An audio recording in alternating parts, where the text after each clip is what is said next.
From the twisted and terrifying world of true crime to cunning and manipulation, which can lead to the difference between life and death. In the case of Jeannette Tamayo, a young girl who was kidnapped by a stranger, it wasn't just luck that saved her, it was her incredible true crime skills. But make no mistake, this isn't some Hollywood thriller. This is real life, and the dangers lurking around every corner are all too real. If you're not careful, you could become the next victim. So listen closely, because the tactics used to kidnap and control Jeannette were not the work of an amateur. This was a professional who knew what he was doing, and it took every ounce of Jeannette's strength and skill to outmaneuver him. Are you ready to face the chilling reality of true crime, where survival means becoming a master of manipulation? The body. The city of San Jose was thrown into a state of panic when 9-year-old Jeannette Tamayo was abducted from her home in broad daylight. When I was in the back seat, I was trying to figure a way to get out, wiggle my feet out of the rope that he had tied me in, but I couldn't. He had knotted it really tight, and he had wrapped it around my feet so many times I just couldn't possibly get out, and I was handcuffed. I seen my mom rush outside. She was screaming, and that's the last time I had seen her. But just when we thought all hope was lost, the police made a breakthrough. Police Chief William Lansdowne announced that a potential suspect has been arrested in connection to the abduction. And the best part, the arrest came only a few hours later, after Jeannette miraculously walked into a convenience store more than 30 miles away, crying and scared. Can you believe it? It's a scene straight out of a Hollywood blockbuster. But this is no movie, folks. This is real life. The man, whose identity has not been revealed, was apprehended after police served a search warrant on his San Jose home. He resembled the police sketch of the suspect, and that was enough for the cops to take him into custody. Thinking to myself, how am I going to get out of here? He told me I have to get rid of you, and as soon as he said that, I remember turning towards him and I asked him, what do you mean? And I started getting scared. I was like, I knew what he meant. That whole afternoon and morning, I was trying to gain his trust. I thought, okay, maybe this could work. So when he had told me that, I got scared. I was like, now he's going to kill me. We still don't know exactly how Jeannette ended up at the convenience store. Did she manage to escape from her captor, or was she dropped off there by the kidnapper? The details are still unclear, but one thing's certain. This brave little girl's story is one for the ages. The whole country has been on pins and needles ever since Jeannette's abduction was reported, but thanks to the tireless efforts of law enforcement officials, we can finally breathe a sigh of relief. The nightmare is over, and justice will be served. Stay tuned for another phase of this gripping story. Investigators believe Jeannette remained in the San Francisco Bay Area during her abduction, but they have not provided further details about her time in captivity. However, they are focusing on one suspect whom they believe targeted the girl specifically. Pablo Velasquez, Jeannette's father, has come out about the abduction, claiming that he hadn't seen his daughter in 2 years due to a child support disagreement with the mother. So folks, we're left with more questions than answers. Who was the perpetrator, and what did he want from Jeannette? How did the little girl manage to escape or be dropped off at a convenience store 30 miles away from her home? What happened during her time in captivity? Hopefully the police will find the answers soon and bring some closure to the Tamayo family. It seems that even in the quiet suburb of San Jose, California, no one is immune to the threat of a sneaky intruder. Buckle up, because we've got a real nail-biter on our hands. It all started on a seemingly ordinary day, June 6, 2003. 9-year-old Jeannette Tamayo had just finished up a day at school and was headed home, excited to see her family and relax after a long day of learning. But when she arrived at her front door, something was off. It was slightly ajar. When I came home, I noticed that the screen door was open 3 to 4 inches. And I didn't think much of it. I was like, my mom probably left it open. She was probably watering the plants or doing something outside, and she probably didn't close it all the way. And as soon as I stepped inside and walked into my room, I noticed that my window was broken, like somebody had shattered it. And so that made me feel like something's wrong, something's a little off. Now, normally this wouldn't raise any red flags. Maybe her mum had left it open to air out the house or do a little gardening. But when Jeannette made her way to her bedroom and saw that the window had been broken, she knew something wasn't right. And as if on cue, a strange man knocked on her door just moments later, asking all sorts of questions, trying to get a glimpse inside Jeannette's home. There was a man knocking on the door, and I don't know what he was doing there. I was like, what could he want? And when he was asking me questions, he was kind of peeking inside, trying to see who was in there with me. And that started making me feel really uncomfortable, and I started slowly closing the sliding door. But she was no dummy. She knew not to trust strangers and started to close the door on him. Unfortunately, this creep wasn't about to take no for an answer. He pushed his way inside, making Jeanette feel more uncomfortable than a porcupine in a balloon factory. And that's when things started to go sideways. What happened next is enough to make your blood run cold. This man did unspeakable things to a 9-year-old girl, taking her against her will and committing acts of unspeakable violence. This will make you want to hold your loved ones close and never let them go. Still, in the suburban neighborhood, the man took Jeanette on a wild ride of unimaginable things. He put his hand in the way, slid it open, grabbed me, and took me to my brother's room. He started to rape me. I was trying to get away. I started kicking him. He kept grabbing me, but I couldn't do anything, and I was just scared. And as soon as he was doing what he was doing to me, I started to cry. I was in pain, I was scared, and it was just the most horrific feeling I could have felt.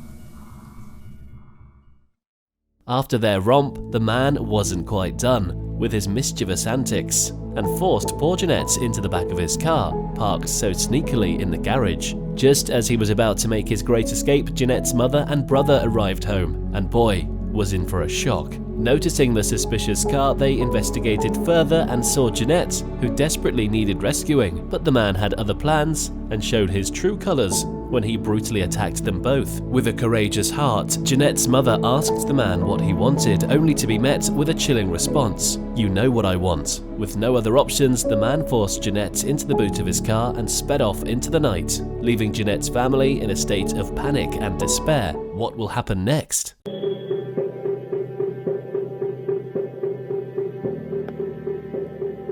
I don't know where he was headed to, but he was like dodging cars, swerving, and I was screaming, trying to yell out to the cars behind me. And when I was trying to yell at the cars, he turned around with a screwdriver and he started to stab me. He stabbed me once in my forehead, he stabbed me once in my chest, and he tried stabbing me again in my neck. I immediately, after I felt like warmth going through my body and like blood coming out, I just like slid down the box. And when I was laying down there, I was like, I'm never going to make it out of here. I'm going to die. Jeanette's ordeal was far from over. She found herself trapped in the man's house.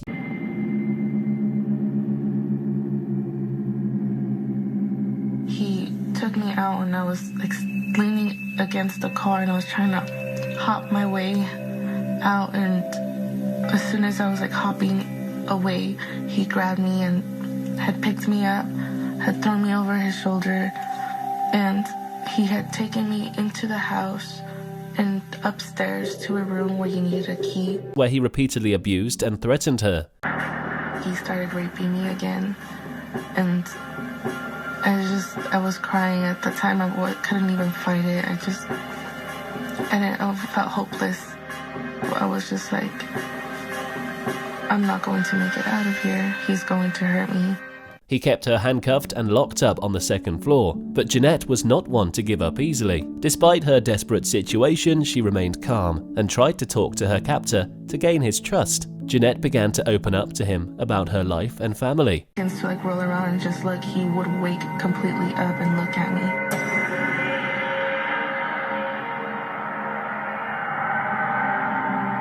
In the morning, he was watching the news again. He had turned on the TV, and my cousin was talking to me like through the news. She was saying, "Jeanette, if you can hear us, just know that we're looking for you. Be strong, girl. Wherever you are, just know that we're trying our best to find you." She was like, "Just don't give up." That gave me hope. That gave me the strength. Either I'm going to fight to get out of here or die trying. Sharing stories and details that only made her more human in his eyes. As a result, the man started to trust her more and more, eventually allowing her to move freely around the house without restraints. As she roamed around the house, Jeanette kept a sharp eye out for any potential escape opportunities. She also began to collect small items. He would put the handcuffs on found me only when he would step out of the room, like when I asked him for water and he'd go downstairs. But you could take the handcuffs off. There was like this little switch that you would slide to one side, and it had a little button. And when you click the button, it just unlocked the handcuffs, and I would take the handcuffs off, collect anything that he had touched, put it in my pockets. And as soon as I put it in my pocket, I put the handcuffs back on before he had time to see what I was doing. She found such as broken pieces of watch and modeling clay, which she carefully hid in her pockets. One day, as she sat watching TV, Jeanette saw an advertisement about asthma testing. She quickly hatched a plan, telling her captor that she suffered from asthma and required medication to survive. He was skeptical at first, but Jeanette was quick on her feet, faking an asthma attack to convince him of her condition. The man quickly took the car and drove off with Jeanette in it. Jeanette's heart was pounding as she sat alone in the car with her captor, unsure of what was going to happen next. As they drove to a nearby market, she couldn't help but wonder why he was bringing her there. Was he going to kill her and dispose of her body? The thought made her shudder in fear. When they finally arrived, the man turned to her and said something that made her blood run cold.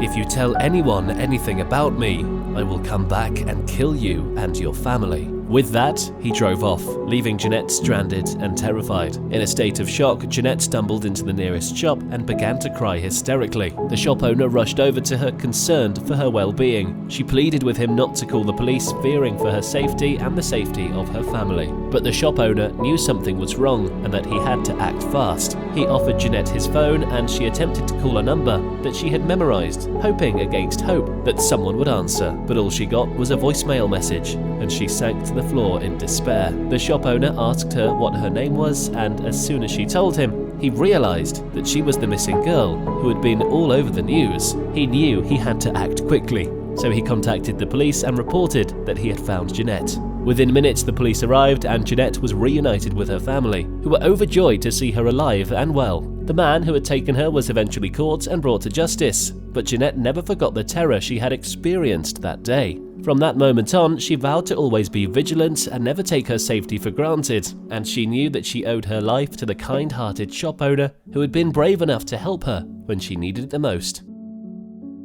It's like a scene straight out of an action movie. Jeanette Tamayo, a young girl from San Jose, was dropped off in the East Palo Alto area late one Sunday night. But the details of her condition were unknown at the time. However, the police report that came after she was found painted a chilling picture. According to the police report, a stranger had staked out Jeanette's house on Friday and waited patiently for her return from school. When her mother and teenage brother arrived home, they were met with a brutal beating from the kidnapper. It's enough to make your blood run cold. But the drama didn't end there. Much of the ordeal was captured on a neighbor's video surveillance camera, which was released before Jeanette's discovery on Sunday. The footage contained several brutal images and sounds, making it feel like something out of a horror movie. Despite an extensive search, no arrests had been made at the time. But thankfully, the story takes a turn for the better. Jeanette was found safe and sound on Sunday, and her community rallied around her family. People poured into the streets to hug and celebrate like the triumphant final scene of an epic movie.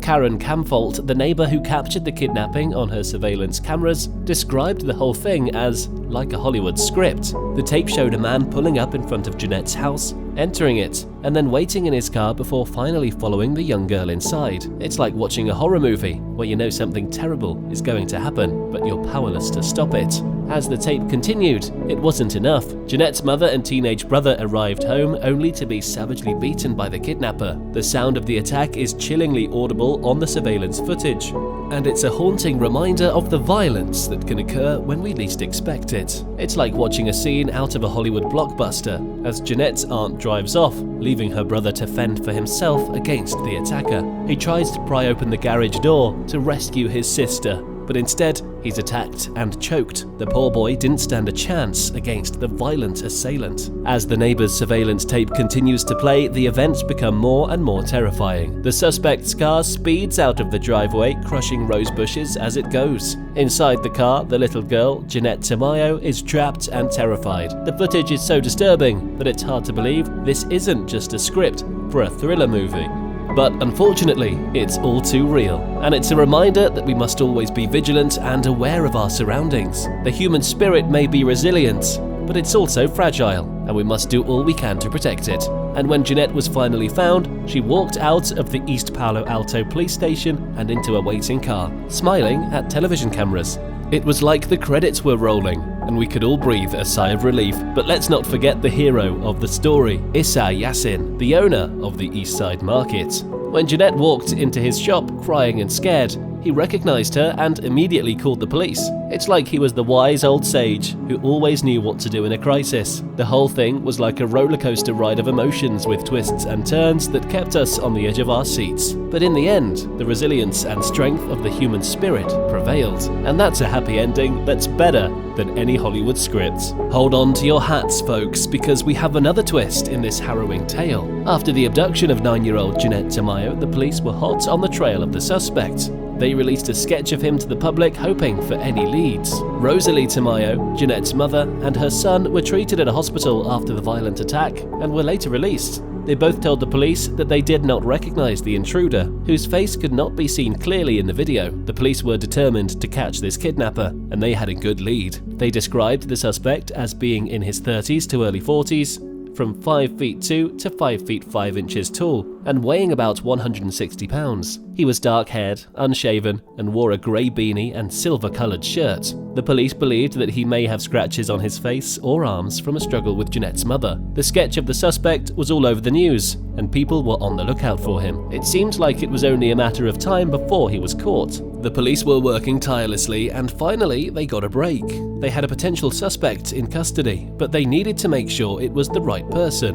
The police showed the sketch to the suspect, and to their surprise, he looked just like the man in the picture. They had caught their man. But how did they do it? Well, it turns out that the police had been working around the clock analysing CCTV footage and gathering evidence. They were able to serve a search warrant on the suspect's San Jose home and found evidence linking him to the abduction. After 3 long and grueling days, the police finally caught the man responsible for abducting Jeanette Tamayo. It was a huge relief for the family and for the whole community. Everyone could rest a little easier, knowing that the suspect was behind bars. But the journey was not over yet, and the trial would prove just to be as tense and dramatic as the abduction itself. Jeanette's abduction profoundly impacted the peaceful, middle-class neighborhood, leaving residents shaken and fearful. Cam Folt, the neighbor whose surveillance cameras captured the kidnapping, expressed his belief that children would be closely monitored from now on. However, the community is also resilient and optimistic about the future, especially now that Jeanette has been safely returned. Reed McElroy, who resides just a few doors down from the Tamayo family, shared that a block party has already been planned for the coming month. He confidently asserted that it would be the most significant celebration the neighborhood had ever seen, proving that they would not be defeated by this traumatic event. Jeanette Tamayo's bravery didn't stop after her rescue. She had the presence of mind to collect items in her pockets, hoping that the evidence could help the police catch her abductor. Her quick thinking paid off when she presented the items to the police, which included hair, fibers, and other materials that contain DNA evidence. With the help of Jeanette's recollection of the route taken by her abductor to the market, the police were able to track him down to his house. Upon arriving, they found the suspect in a state of panic, frantically packing his belongings in a desperate attempt to flee. But it was too late for David Montiel Cruz, who was swiftly apprehended by the police. After a lengthy trial, Cruz was found guilty and sentenced to a staggering 102 years behind bars. Jeanette's bravery not only helped put a dangerous criminal behind bars, but also inspired many others to speak out against similar injustices. Her story spread far and wide, capturing the hearts of people all over the world. As for Jeanette, she slowly began to rebuild her life, surrounded by friends and family who were grateful for her safe return. She would go on to become an advocate for victims' rights and a symbol of hope for those who have suffered at the hands of abusers. Jeanette's courage and quick thinking served justice, and a dangerous criminal was taken off the streets. So folks, that's the fascinating true life encounter of Jeanette Tamayo with her abductor. Watching her smart and calm move on how she manipulated her abductor irrespective of the fear she has was mind-blowing. This girl is indeed a hero to be reckoned with.